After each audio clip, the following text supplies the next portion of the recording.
뒤에 문을 좀 닫아주세요. 감사합니다. 사도행전 26장 12절에서부터 18절. 제가 가진 성경 282쪽입니다. 제가 먼저 한 절 읽겠습니다. 사도행전 26장 12절입니다. 한 번은 내가 이런 일로 대제사장들에게 고난과 위임을 받아가지고 다마스쿠스로 가고 있었습니다.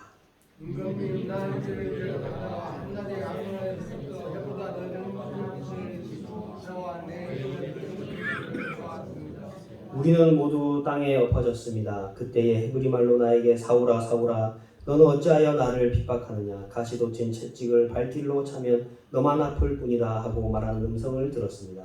그래서 내가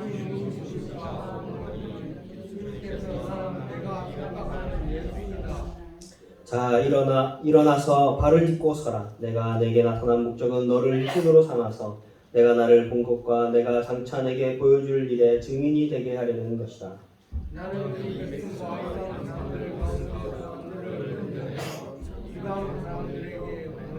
같이 읽겠습니다. 이것은 그들의 눈을 열어 주어서 그들이 어둠에서 빛으로 돌아서고 사탄의 세력에서 하나님께로 돌아오게 하며 또 그들이 죄 사함을 받아서 나에 대한 믿음으로 거룩하게 된 사람들 가운데 들게 하려는 것이다 하고 말씀하셨습니다. 아멘. 오늘 말씀은 26장의 전체적인 내용이 뭐냐면 바울이 아그리빠 왕이라는 사람 앞에서 자신의 처한 상황을 해명하는 내용입니다. 아그리빠 왕은 사도행전 12장에 나오는 아그리빠 왕의 아들, 그러니까 그 왕은 아그리빠 왕 1세고 헤롯 아그리빠 1세고 오늘 등장하는 아그리빠는 헤롯 아그리빠 2세입니다. 헤롯 아그리빠 1세가 어떻게 죽었냐면 사도행전 12장에 보면 하나님께 영광을 올리지 않아가지고 이제 벌레 먹어서 죽었다. 이렇게 이제 하나님으로부터 죽임 당한 왕이 이 오늘 등장하는 아그리빠 왕의 아버지였던 거죠. 이 오늘 등장하는 왕은 헤롯 아그리빠 2세인데 이 사람이 당시에 이제 그 이스라엘이 로마의 지배를 받고 있었지 않습니까? 로마의 지배를 받고 있어가지고 지난주에 등장했던 사람이 누굽니까? 총독 베스도였죠. 총독 베스도한테 재판을 받았는데 오늘은 이제 아그리빠 왕한테 재판을 받고 있는 상황인 겁니다. 총독도 있고 왕도 있습니다. 이상하죠? 네. 그러니까 남유대 지역, 그 예루살렘과 유대 이스라엘 지역은 로마 황제가 총독을 임명해가지고 다스리게 됐습니다. 근데 그 위 레바논과 북이스라엘 지방은 이 아그리빠 왕을 세워가지고 이 왕이 그 지역을 다스리게 한 겁니다. 그러니까 이 두 왕과 총독이 로마 황제 아래에서 그 지역을 맡아가지고 다스리고 있는 그런 거죠. 그래서 이제 베수도가 새로운 총독이 되어가지고 온 이후에 이제 아그리빠 왕이 베수도한테 인사를 하려고 들렀습니다. 가이사랴에. 들러가지고 이제 인사를 하고 이렇게 하고 있는데 이제 베수도가 평소에 가지고 있던 자신의 이 골칫거리인 바울의 이야기를 한 거죠. 이 바울이라는 사람이 있는데 여차저차 해가지고 지금 감옥에 갇혀 있는 상황입니다. 이것 때문에 참 제가 어떻게 해야 될지 모르겠습니다. 이렇게 고민 상담을 하니까 아그리빠가 굉장히 흥미를 느꼈던 것 같아요. 제가 한번 그 이야기를 들어보고 싶습니다. 직접 한번 들어보고 싶습니다. 라고 이제 베스도에게 총독에게 얘기를 한 거죠. 그러니까 총독이 바울을 불러내면서 황제에게 상소를 했으니까 그 상소한 내용을 작성을 해야 되니까 다시 한번 이제 불러가지고 당신의 해명을 들어야 되겠습니다. 라고 해서 바울을 그 핑계로 부릅니다. 그리고 이제 아그리빠 왕과 그 베스도가 함께 있는 자리에서 바울이 자신이 처한 상황 그리고 왜 자신이 재판을 받고 있는지 이런 거를 다시 한번 설명하는 내용. 이게 바로 오늘 읽은 26장의 말씀입니다. 그러니까 생각해 보십시오. 여러분 바울은 천부장한테도 재판을 받았고 그 다음에 또 2명의 총독에게 받고 요번에는 이제 왕에게까지 재판. 벌써 몇 번째 지금 바울이 재판을 계속해서 받고 있는지 바울 입장에서는 이제 답답해 죽겠네 이렇게 답답해하고 힘들어할 수 있는데 근데 여러분 생각해 보십시오. 지금 바울이 총독이나 천부장이나 왕에게나 그 앞에서 재판을 받는데 재판 받을 때마다 바울이 재판만 받습니까? 아니죠. 자신의 간증을 하죠. 내가 어떻게 예수를 믿게 됐는지 내가 어떠한 삶을 살아왔는지에 대해서 간증을 하게 되고 그러면서 자연스럽게 어떻게 됩니까? 복음을 전하게 되죠. 복음을. 그러니까 바울은 재판의 자리에 섰지만 그건 다른 말로 하면 바울은 복음을 전하는 자리에 계속해서 섰던 겁니다. 그래서 바울의 재판의 자리는 언제나 복음이 선포되는 자리였습니다. 근데 이게 놀라운 것이 바울 같은 일반 평민이 어떻게 왕에게 복음을 전할 수 있겠습니까? 어떻게 총독에게 복음을 전할 수 있었겠습니까? 바울이 감옥에 갇히지 않았다면, 재판을 당하는 상황이 아니었다면 바울은 아마 평생 가도 총독의 얼굴 한번, 왕의 얼굴 한번 보지 못하는 그런 삶을 살았을 수도 있는 것이죠. 특히 당시는 더욱더 이 계급 사회이다 보니까 높은 사람 만나는 게 더 힘들었을 겁니다. 그렇죠? 그런 사람들한테 평생 자신이 사역하면서 복음을 전할 기회가 없었을 거란 말이죠. 그런데 감옥에 가서 재판을 받는 바람에 그 사람들한테도 복음을 전할 수 있는 기회를 얻게 되었던 거죠. 그러니까 이런 걸 보면 정말 하나님의 신묘막측한 그런 섭리 가운데 바울이 그 감옥 속에 있는 거구나 라는 것을 우리가 발견할 수 있는 겁니다. 여러분 복음은 만인에게 필요합니다. 모든 사람에게 필요한 것이 바로 주님의 복음입니다. 모든 사람에게 주님의 복음이 필요합니다 라고 하면 우리는 자연스럽게 어떤 사람들을 떠올리냐면은 우리 가운데 있는 연약한 사람들, 어려운 상황 가운데 있는 사람들, 소외된 사람들, 이런 사람들에게 주님의 복음을 전해야 되겠구나 이렇게 자연스럽게 연결지어서 생각을 하죠. 모든 사람에게 복음을 전합시다 라고 하면. 그런데 그렇게만 생각하면 우리가 굉장히 중요한 부분을 놓치고 있는 겁니다. 어떤 부분을 놓치는 거냐면은 오늘 바울이 총독에게 왕에게도 복음을 전했듯이 우리가 모든 사람에게 복음을 전한다는 것은 우리가 부러워할 만한 사람들에게도 복음을 전해야 된다는 말입니다. 아무것도 부족할 게 없어 보여 저 사람은. 저 사람은 돈도 많고 사회적으로 지위나 명예나 모든 것이 다 갖추어져 있는 사람이고 정말 부족한 게 하나도 없는 사람인 것 같은데 근데 저 사람한테도 복음이 필요할까? 복음이 필요하다는 거죠. 그 사람들에게도 우리는 복음을 전해야 된다라는 거예요. 모든 사람에게는 모든 인간에게는 주님의 복음이 필요합니다. 시장이나 대통령이나 기업의 회장이나 의사나 판검사나 대학 교수나 모두에게 주님의 복음은 필요합니다.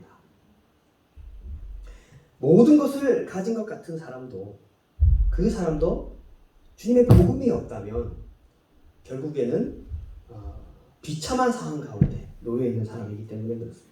그 누구도 죄와 사망의 멍에에서 벗어날 수는 없기 때문입니다. 부러울 게 하나 없는 사람도 죽음 앞에서는 모든 것을 내려놓고 이 세상을 떠나야 되는 것이죠. 제가 예전에 주일 오후 시간에 우리 신앙 점검하는 그런 교육 프로그램 잠깐 했었죠. 그때 이런 질문을 우리의 구원을 우리의 믿음을 점검하는 질문 중에 이런 질문이 있었습니다. 자, 질문 이것입니다. 구원이 없는 인생이 비참하다는 것에 동의하십니까? 아멘. 구원이 없는 인생이 비참하다는 것에 동의하십니까? 이 질문에 우리가 아멘 할 수 있어야 되는 거죠. 구원받지 못한 인생은 비참한 인생입니다. 그 사람이 아무리 부귀영화를 누리고 있고 세상 권력을 다 가지고 있다고 해도 예수를 알지 못하는 사람이라면 그 사람의 인생은 비참한 인생입니다. 왜냐하면 그 사람은 죽어버리기 때문이죠. 죽으면 그 부귀영화, 찬란했던 부귀영화도 결국에 아무것도 할 수 없는 배설물에 불과한 것입니다. 예수님이 없는 인생은 비참한 인생입니다. 사람들이 부러워하고 사람들이 우러러보는 사람이라 할지라도 예수가 없으면 비참한 인생입니다. 사람들이 안타까워하고 사람들이 불쌍해하는 인생이라 할지라도 예수를 가진 자라면 영광스러운 인생입니다. 복된 인생인 것입니다. 사랑하는 신동교회 성도 여러분, 돈이나 명예나 건강, 권력 이 모든 것을 다 가진 사람이라고 해도 하나님이 없으면 그 인생은 비참합니다. 그렇기 때문에 부러움의 대상이 되는 자들에게도 우리는 복음을 전해야 됩니다. 바울이 거리의 병자들이나 저 위에 앉아있는 왕에게 똑같이 복음을 전했던 것처럼 모든 인간은 주님이 필요합니다. 주님의 복음이 필요합니다. 우리는 모두 주님이 필요하다는 사실을 기억하시고 모든 사람들에게 복음을 전하는 저와 여러분들이 되시기를 주님의 이름으로 축원합니다.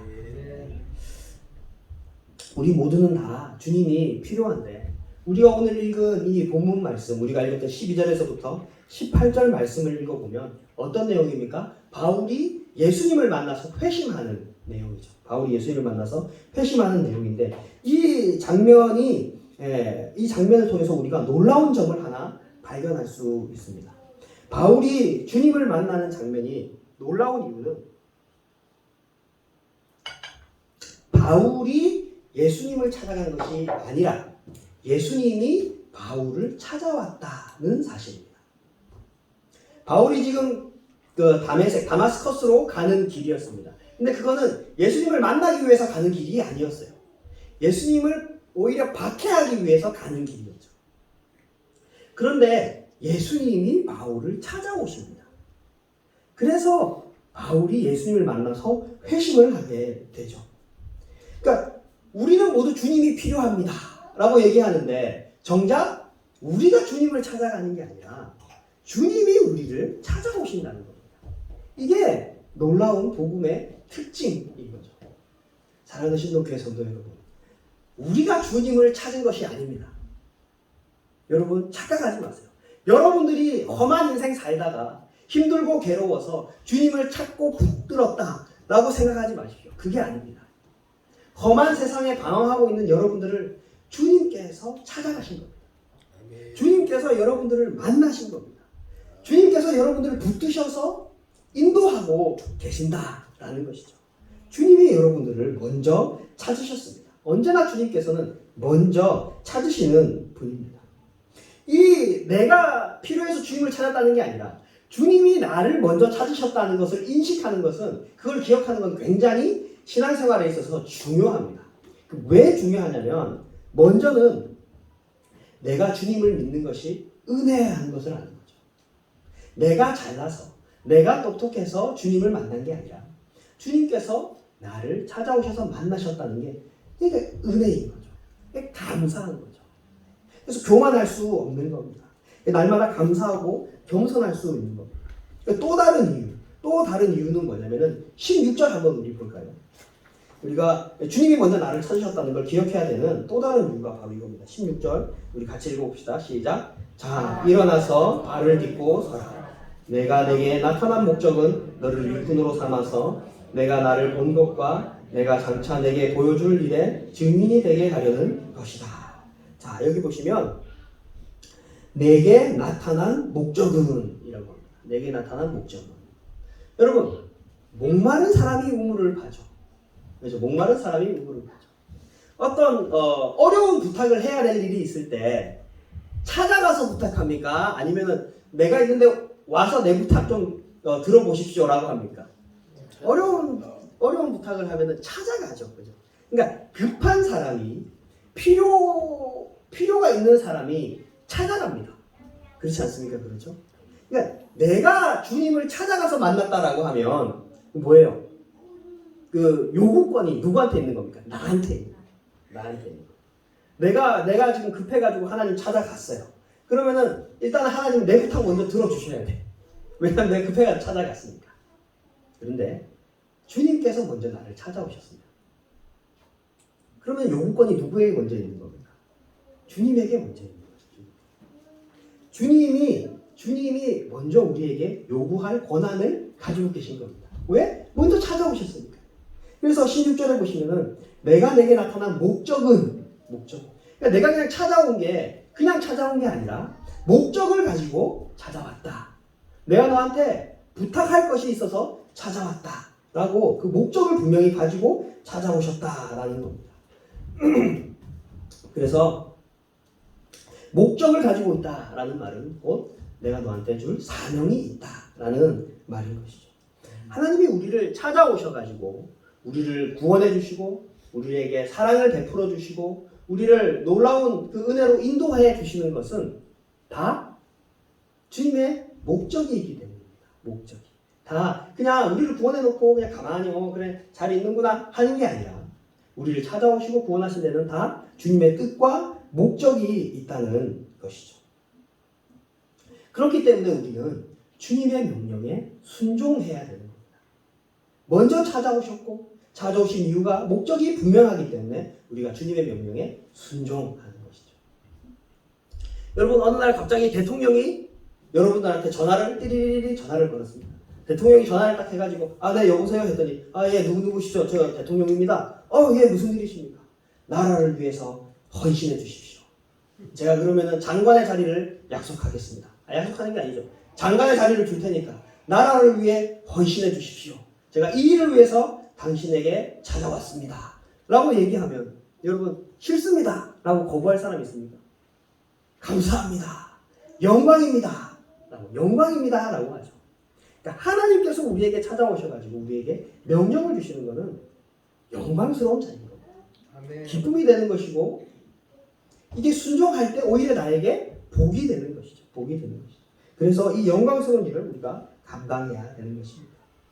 본문 안에서 18절을 보시면은 바울을 향한 더 넓게 보면 우리를 향한 하나님의 뜻이 구체적으로 무엇인지 이렇게 말씀해 주고 있습니다.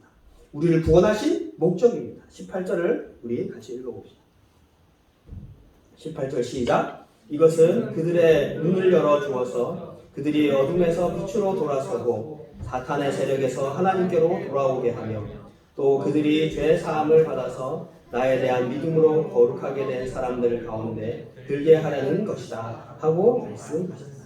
이게 우리를 구원하신 목적이고 바울을 부르신 목적입니다. 이게 뭡니까? 어둠에서 빛으로 사탄의 세력에서 하나님께로 죄 사함을 받는 믿음으로 거룩하게 되는 사람들 가운데로 들게 하기 위해서 너를 불렀다라는 것이죠.